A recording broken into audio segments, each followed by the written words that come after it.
했다.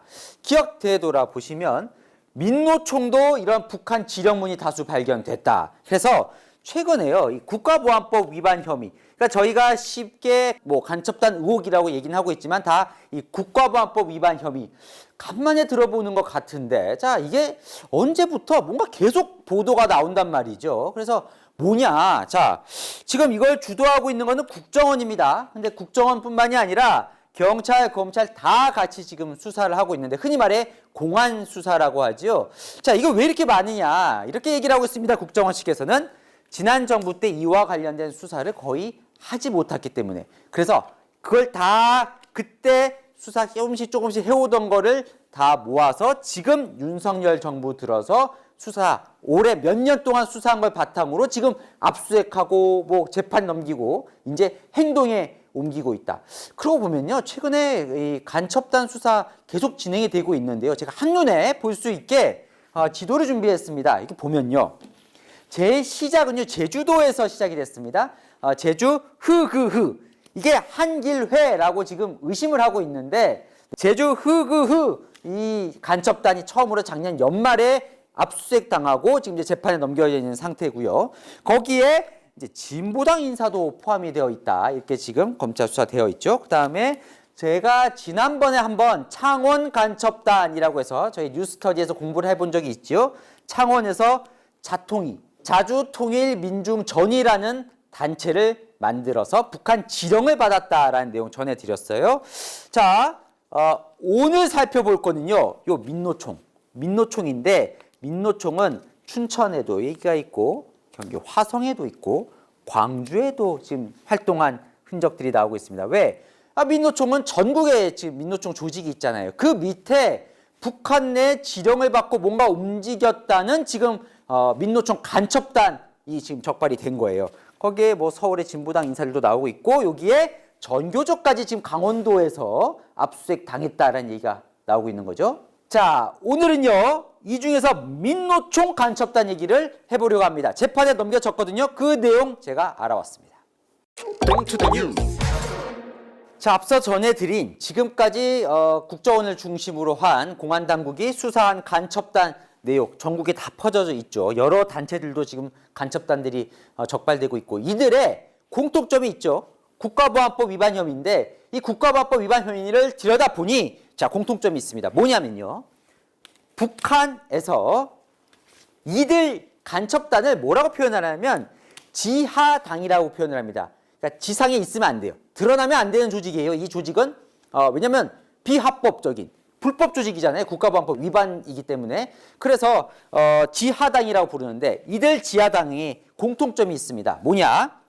북한에서요, 지령을 보냅니다. 지하당에. 그죠? 그러면 지하당이 활동을 한 다음에 북한에 보고를 해요. 그리고 둘은 접선을 합니다. 이 모든 게 국가보안법 위반입니다. 자, 그런데 북한에서 지령을 내려보내죠. 그럼 북한에서 누가 지령을 내려보내느냐? 지하당은 여러 곳이 있지만 지령을 내려보내는 곳은 단 한 군데입니다. 자, 보십시오. 김정은 있어요. 자, 그 밑에 조선노동당, 당이 하나밖에 없죠, 북한은. 조선노동당 밑에 통일전선부, 여긴 남북 간 협의하는 곳이고, 요 문화교류국, 여기가 지령을 내려보내는 거예요. 네, 저희 과거에 이 창원 간첩단 할 때 자세히 설명을 드렸는데, 이 문화교류국에서 지령을 내려보내는데, 이 문화교류국의 목표는 단 한 가지입니다. 다른 거 필요 없습니다. 전민항쟁. 자, 이게 무엇이냐? 무시무시한 거예요. 이게 유일한 목표입니다. 뭐냐? 단계가 있어요. 지하당을 구축합니다. 지금 지하당 구축했죠? 자, 지하당 군축하고 뭐 남한에 간첩을 내려보내기도 하고, 어쨌든 지하당을 군축해요. 그래서 평소에 준비를 해요. 뭘 준비를 하느냐? 자, 나중에 여기는 혁명 세력이라고 해요. 그러니까 자기들, 이 지하당, 그러니까 북한을 추종하는 세력, 혁명 세력이 기회가 왔을 때 모든 통치 기관을 마비를 시킨다는 거예요.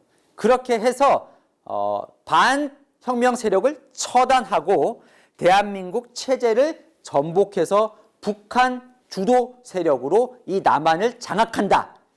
전민항쟁. 그게 무슨 얘기냐면 이 체제를 전복시키는 게 이 문화교류국의 유일한 목표입니다. 자, 이걸 잘 기억하셔야 돼요. 왜냐면요, 제가 이틀간 이들이 어떤 지령을 내려보냈고 어떤 활동을 했는가를 설명드릴 텐데 오로지 목표는 뭐라고요? 우리나라 대한민국 체제를 전복시키는 겁니다. 그러면 처음에 이 민노총 간첩단, 이 지하당은 어떻게 해서 시작이 됐는지부터 알아보겠습니다. 자, 민노총 간첩단이라고 이제 국정원과 검찰이 기소한 거기에 총책이 있어요. 석모 씨. 자, 2004년에 민노총 경기본부 정책국장으로 시작해서 쭉쭉쭉쭉 올라갑니다. 그래서 민노총 각종 국장을 도맡아 하는 민노총 고위급 간부예요. 자, 이 정확하게 이 민노총 간첩단이라고 볼 수 있는 이 지사라는 게 언제 설립했는지는 명확하게 지금 적시가 되지 않고 있습니다. 하지만 이 석 씨는요, 2000년경부터 뭔가 북한하고 주고받았다라고 지금 국정원은 의심을 하고 있습니다. 그럼 뭘 만드느냐? 이 간첩단 이름이 지사예요, 지사. 자, 그러니까 본사가 북한인 거고, 지사를 뭔가 지하당을 구축한 걸로 지금 의심이 되는 건데, 지하당이라 그랬죠. 드러나면 안 됩니다. 그래서 모든 직함을 기업인 것처럼 속입니다. 자, 지사도 뭐 기업 지사, 뭐 경남지사, 광주지사 이런 거 지사처럼 지사고요. 총책 석 씨를요, 지사장이라고 불러요. 그리고 그 밑에 팀장들이 있습니다. 뭐 회계과장도 있고, 기업 같죠? 이 팀장들 다 민노총 간부들이에요. 대부분. 뭐 금속노조 부위원장 출신도 있고요. 자, 자기들끼리 민노총이라고 부르지 않습니다. 영업일부라고 불러요. 지령 내용에 영업일부, 그리고 민노총 노조원들을 다 사원이라고 부릅니다. 이러다가요, 가지도 칩니다. 2018년에 당시 3팀장이 강원도 춘천으로 발령이 나요. 그랬더니 북한 문화교류국에서 지령을 내립니다. 너 간 김에 자, 강원지사를 만들어라. 지사에서 강원지사 분점을 한 거죠. 그래서 이 3팀장이 춘천에 가서 강원지사를 만들어서 강원지사장을 맡습니다. 자, 이 지하당이 해야 할 가장 큰 임무 중에 하나는요, 포섭입니다. 포섭이 뭐예요? 회원을 늘려가는 거죠. 자, 북한이 지령을 내려보내요. 어떻게 포섭하느냐? 포섭 매뉴얼이 있습니다. 포섭 매뉴얼 5단계입니다. 이거 제가 만든 게 아니고 북한에서 5단계 지령을 내린 거를 이번에 조사한 걸 제가 이제 그걸 파악을 한 거예요. 자, 뭐 이렇게까지 해? 라고 생각했지만 생각해보니까 이게 필요하겠더라고요. 왜냐면 드러나면 안 되잖아요. 그리고 포섭을 했는데 그 사람이 배신을 해서 신고하면 절대 안 되잖아요. 그 과정을 아주 치밀하게 여러 경험을 구축해서 만든 것 같아요. 자, 1단계 퀴즈처럼 만들어 볼게요. 여러분 같으면 어떻게 포섭을 하라고 지령을 내릴 것 같으세요? 첫 번째 단계는요, 소극 분자라고 표현을 합니다. 이 뭐냐면요, 처음에 포섭을 할 때 어떤 대상을 노리느냐, 이제 포섭을 하느냐. 자, 이런 사람을 처음 접촉을 하라고 합니다. 뭐냐? 사회에 불만이 많은 사람, 사회 부조리에 뭔가 불만이 많은 사람을 포섭을 하라고 해요. 이들하고 매주 한 번씩 만나서 처음에는 사회에 우리 사회에 뭔가 뭐 문제가 있지 않냐, 사회 모순점에 대해서 매주 한 차례씩 토론을 하라고 합니다. 이야기를 하라고 하는데, 이때 이 작업에 들어간 공작자, 이들의 포지셔닝이 중요한데 아주 착하고 정의로운 선배 같은 그런 모습을 줘야 한다라고 얘기를 합니다. 이런 생각도 들더라고요. 아마 사이비 종교도 이렇게 접근을 하지 않을까, 이런 생각도 들던데, 어쨌건요, 북한 지령에 따르면 이 1단계에서는요, 뭔가 불만이 많고 번민은 하지만 행동까지는 절대 가지 못한대요. 근데 만약에 1단계를 넘어섰어요. 그럼 2단계는 뭐냐라면 동반자 단계라고 북한이 이야기를 합니다. 이때는 뭐냐면요, 이제 투쟁에 조금씩 호기심을 갖기 시작하는 단계라고 합니다. 행동을 하고 싶다. 그래서 투쟁과 뭘 강조하냐면 비밀을 강조합니다. 자, 사회 투쟁을 할 때는 뭔가 우린 비밀리에 움직여야 해. 이걸 강조해요. 자, 3단계는 어떤 단계냐? 이때 되면 이제 열성 분자가 되는 겁니다. 자, 3단계에 돌입하면요, 북한 지령에 따르면 뭔가 시키지 않아도 본인이 알아서 한대요. 알아서 행동을 한다는 거예요. 그럼 이때 뭘 하느냐? 반미, 사회주의 이와 관련된 걸 세뇌를 시키기 시작합니다. 그리고 조금씩 임무를 주기 시작해요. 자, 열성적으로 이제 알아서 하는 단계다 보니까 더 세뇌시키면 쏙쏙 이제 받아들인다는 거죠. 자, 4단계는 뭘까요? 적극 분자입니다. 이때 되면 완전히 세뇌가 된 상태죠. 이때 되면 뭘 하기 시작하냐면요. 북한 사회주의가 아니라 어버이 수령이라고 표현을 하죠. 김일성, 김정일, 김정은 이 부자에 대해서 흠모하는 단계로 들어가요. 그러면 뭘 하게 하냐면 북한에 이들 부자를 이게 찬양하는 책들이죠. 소설. 그걸 읽고 독후감을 쓰게 합니다. 영화도 같이 보게 하고요. 자, 이 단계에 들어서요. 그리고는 이제 비밀 조직 지하당 본격적인 특수 임무를 시작하죠. 아니 참 이 정도도 대단해 보이는데 그럼 5단계는 뭘까요? 5단계는요. 혁명적 실천을 하는 단계입니다. 자, 흔히 말해서 이제 이때 되면 뭐 우리가 흔히 말하는 이제 간첩이 되는 거죠. 간첩. 뭐 모든 걸 하는 겁니다. 근데 이 간첩이 되면요.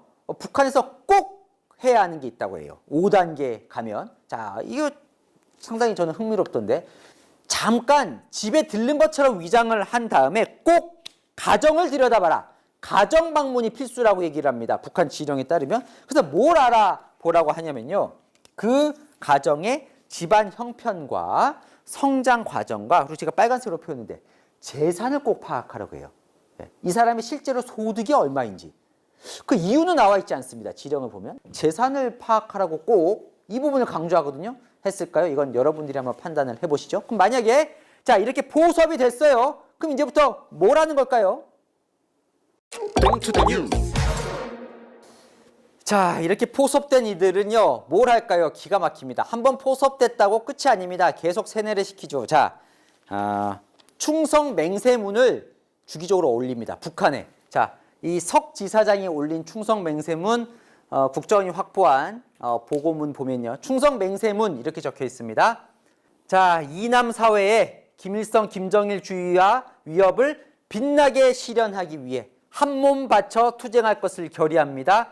최고 영도자 김정은 동지 만세, 조선노동당 만세. 기가 막히죠. 네, 한 번 보내는 게 아닙니다.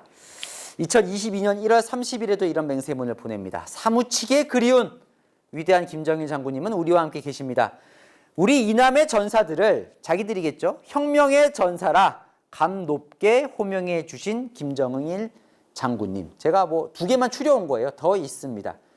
이런 분들은 왜 남한에 살고 있는지도 좀 궁금하기도 하고요. 개인적으로. 네, 참.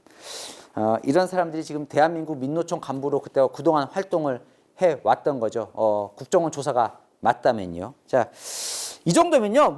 뭘 시켜도 다 할 것 같지 않습니까? 혁명의 전사라고 지금 이렇게 감격스러워하고 있는데요. 대한민국 전복 체제 준비를 합니다. 북한이 지령을 내려보내요.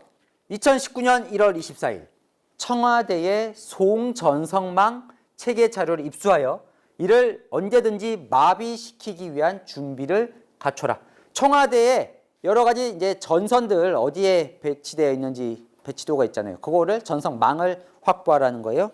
자, 같은 날 이런 지령도 내려보냅니다. 경기도 화성과 경기도 평택에 있는 해군 2함대 사령부 그리고 평택 화력 발전소죠. LNG 저장 탱크 시설, 평택 부두 이런 배치도 등 비밀 자료를 수집해서 유사시에 대비하라. 유사시, 마비, 준비. 뭘 준비하라는 거예요? 제가 아까 말씀드렸죠? 자, 잊지 마시라고요. 자, 이 지령을 내린 북한 문화교류국의 유일한 목표는 뭐라고요? 전민 항쟁 대한민국 체제를 전복시키는 그 준비를 하라는 겁니다. 자, 그러면 이런 걸 어떻게 입수를 하느냐? 그것도 방법을 얘기를 하죠. 민노총. 지금 이 지령을 누구한테 보내고 있죠? 민노총 조직원들로 구성된 지하당 지사에게 보내고 있잖아요. 민노총 건설산업연맹 전기 분과에 있는 핵심 성원들을 장악하라, 포섭하라는 거죠. 그러니까 무슨 얘기냐면 이 전기분과 민노총 전기분과 소속 근로자들이 이런 곳에 가서 이런 전기 활동할 거잖아요. 그렇기 때문에 이들을 통해서 이런 비밀 자료와 전선망 체계를 입수하라는 겁니다. 그러면 왜 이렇게 전기를 끊고 싶어 하느냐? 이 역시 아까 말씀드린 유일한 목표 대한민국 체제 전복을 위해서 전기를 끊어버리면 모든 게 마비되죠. 그죠? 상식적으로. 그렇기 때문에 이 전기에 집착을 하는 걸로 보입니다. 자, 그럼 실제로 이것들을 입수해서 북한에 보냈느냐? 이거는 지금 확실치가 않아요. 대신 뭔가 수사기관이 압수수색을 했더니 이런 자료가 나왔다는 거예요. 평택 미군기지와 오산 공군기지에 각종 군사시설, 활주로, 패트리어트 미사일 포대, 정찰기가 착륙하는 작전과 탄약고 건설 현장. 자, 이런 것들은 우리가 왜 마련하고 있죠? 북한의 공격에 대비하기 위해서 혹은 북한을 나중에 공격할 수도 있다면 그런 걸 대비하기 위한 군사시설이죠. 이런 것들이 사진이 찍혀서 그거를 파워포인트 형태로 문서 형태로 정리한 내용이 압수됐습니다. 이거를 북한에 보냈는지 아니면 뭐 갖고만 있었는지는 아직 확실치 않지만 어쨌건 이런 걸 모은 자료들이 압수가 됐고요. 자, 이거는 북한에 실제로 넘긴 건데 뭘 넘겼냐? 자, 2020년 5월 3일에 지하당 지사가 북한에 보고한 보고문입니다. 2020년 5월 3일이면 뭐냐면 한 달 전 2020년 4월에 총선이 있었죠. 그 총선에서 300명 국회의원이 당선이 되잖아요. 그 국회의원의 명단과 모든 휴대폰 연락처입니다. 21대 국회의원 명단, 기본사항과 전화번호입니다. 참고 바랍니다. 자, 이런 휴대전화, 사실 국회의원 휴대전화 이렇게 300명 다 모으기가 쉽진 않죠. 근데 이 지사에서 모아서 북한에 보고를 한 겁니다. 그랬더니 나흘 뒤에 북한에서 이런 답신이 내려옵니다. 보내준 편지를 반갑게 받았습니다. 반가운 정보라는 거죠. 자, 간첩단들의 특징이 있죠. 특히나 핵심 인사들이 꼭 피할 수 없는 것, 북한 공작원과의 접선입니다. 실제로 대면을 해서 각종 지령을 받고 보고를 하는 것. 자, 석 지사장은요, 2017년, 2018년, 2019년 매년 북한 공작원과 접선을 합니다. 캄보디아, 중국, 베트남을 오가면서요. 그중에서 2019년 8월 베트남 하노이 접선 과정을 제가 자세히 전해드리려고 합니다. 어디서 접선을 하냐면요. 이건 좀 볼게요, 제가. 베트남 호안끼엠 호숫가에 있는 여기 보면 리따이또 동상, 여기 우측 계단에서 접선을 합니다. 2019년 8월에 접선을 하는데 7월에 자세한 지령을 내려보냅니다. 북한에서.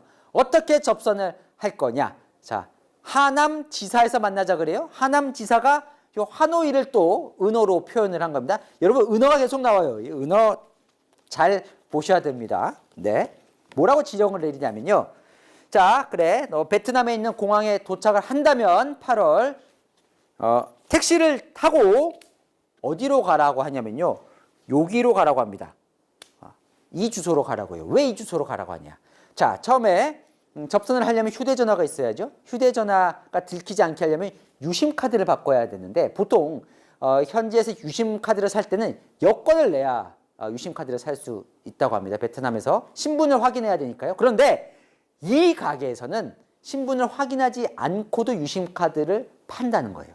그러니까 여권을 내지 않고 유심카드를 살 수 있는 곳을 미리 북한 공작원들이 파악을 했다가 이곳에 가서 유심카드를 사라고 알려준 겁니다. 지령에서. 그리고 나서 이제 요곳에서 접선을 하기로 하는데 어떻게 접선을 하기로 하느냐. 미리 맞추죠.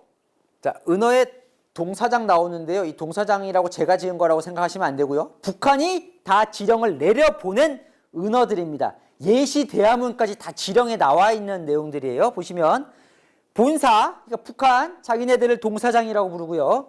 지사, 이제 접선할 이 민노총에서 온 사람을 서사장이라고 하기로 정하고요. 일장소는 형님, 그러니까 형님 하면 그 일장소란 뜻이에요. 동생 하면 이장소란 얘기예요. 왜 일장소, 이장소를 왜 얘기하냐면 일장소에서 만나기로 했는데 여기 이제 이 동상 앞에서 혹시나 문제가 생기면 누군가가 미행을 붙거나 하면 이 장소로 옮겨서 다시 만나야 되잖아요. 1시간 뒤에 다시 만나기로 하거든요. 그 이 장소 얘기할 때 이제 동생 얘기하는 겁니다. 그리고 누가 미행이 왔다. 이게 제일 중요하잖아요. 그러면 그 미행이라고 표현하면 안 되니까 두통이라고 표현을 합니다. 그래서 예시문을 보내요. 자, 만약에 일장소에서 뭔가 지금 뭔가 이상해요. 그래서 지금 만나면 안 될 것 같아요. 그러면 이렇게 얘기를 한다는 겁니다. 본사가 이렇게 얘기를 한다는 거예요. 서 사장님, 몇 시에 동생을 만나보세요. 자, 제가 은어 이렇게 해석했다고 말씀드렸는데 퀴즈입니다. 이게 무슨 뜻일까요? 자, 이런 뜻입니다. 2차 접선 장소에서 대기하라는 뜻입니다. 통화하면서 서 사장님, 11시에 동생 만나보세요 라고 이제 얘기를 해요. 누구나 들릴 수 있게 얘기를 하는 거죠. 그러면 이 뜻인 걸 알아들으라는 얘기예요. 두 번째, 서 사장님, 아유, 두통이 오는데 저 병원 가겠습니다. 무슨 얘기일까요? 앞서 말씀드렸죠. 자, 두통 미행이죠. 미행이 붙었으니 이탈해서 다음 장소로 가세요 라는 뜻입니다. 라는 거를 서로 지령을 통해서 한 달 전에 이미 맞춥니다. 자, 2019년 8월 약속 시간 오전 10시 자, 만나기로 하는데 5분 전에 이 석 지사장이 이 계단에 도착을 해서 10시 정각이 되면 생수를 마시라고 합니다. 그러면 저 사람이 석 지사장이라는구나 알게 되는 거죠. 그리고 거기서 7m에서 8m 떨어진 곳에서 이 북한 공작원은 선글라스를 2차례, 3차례 닦습니다. 그러면 석 지사장은 저 사람이 북한 공작원이구나 라는 걸 알게 된다는 거죠. 자, 이렇게 만납니다. 만나서 뭘 줄까요? 만난 이유가 있잖아요. 자, 이 석 지사장은 국정원 수사에 따르면 이 북한 공작원에게 주요 통치기관의 송전선망 체계 자료와 관련해서 실제로 작전에 들어갈 때, 작전이란 건 언제겠어요? 뭔가 대한민국 체제를 전복시킬 때, 뭔가 마비시킬 때 어떻게 작전할지 그 전술안을 보고했다고 국정원은 보고 있습니다. 자, 그런데요. 이 접선 과정을 실제로 국정원이 다 동영상으로 찍었는지 아니면 누군가 찍은 거를 국정원이 입수했는지 이 동영상 내용을 지난 3월 재판 때 재판정에서 틀었다고 합니다. 자, 이 부분도 상당히 흥미롭죠. 어떻게 입수를 했을지 국정원이 놀고 있는 건 아니에요. 여기저기서 지금 이런 간첩단들 지금 열심히 수사는 하고 있는 겁니다. 자, 그럼요. 제가 쭉 설명은 드렸지만 이 부분이 또 궁금해요. 북한은 민노총을 왜 이렇게 포섭을 하려고 했을까? 자, 2018년 10월부터 2022년 작년 12월까지 북한이 이 민노총 지사에 지령을 내려보내는데 그 건수가 발견된 것만 90건입니다. 한 4년 조금 넘는 기간 동안 90건의 지령을 내려보내는데 지금까지 국정원이 수사한 역대 간첩단 중에 가장 많은 지령 숫자라고 합니다. 북한은 왜 이렇게 민노총에 뭔가 지시를 많이 내렸을까요? 제가 그 내용을 다 봤습니다. 네, 다 봤더니 정말 기가 막힙니다. 4년 동안 우리나라에 많은 일들이 있었죠. 많은 선거가 있었죠. 이 선거 때마다 북한은 어떤 지령을 내려보낼까요? 여러분이 생각했던 것보다 훨씬 치밀하고 여러분이 생각한 것과 다른 방향에 특히나 북한이 관심이 많습니다. 이 내용은 다음 시간에 이어가겠습니다.